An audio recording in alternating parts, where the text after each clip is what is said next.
Sa iba pa mga balita, bahagya namang lumago sa 5.6% noong 2024 ang ekonomiya ng Pilipinas ang ekonomiya ng Pilipinas.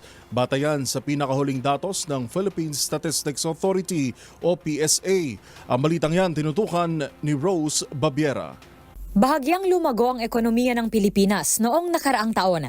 Ayon sa Philippine Statistics Authority, nakapagtala ng kabuuang 5.6 growth rate sa gross domestic product o ang halaga ng mga produkto at serbisyo sa bansa noong 2024. Malaking bahagi nito ay ang pagbilis ng paglago ng GDP ng Pilipinas sa 5.2% noong fourth quarter ng nakaraang taon, kung saan tinukoy ng PSA ang wholesale at retail trade, repair ng motor vehicles, financial and insurance activities at construction na siyang may pinakamalaking ambag sa paglago ng mga datos.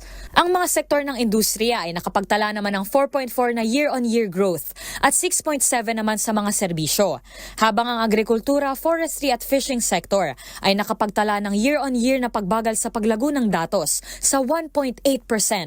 Para sa MBC TV Network News, ito si Rose Babiera ng DZRH TV. Una sa Pilipinas, una sa Pilipino.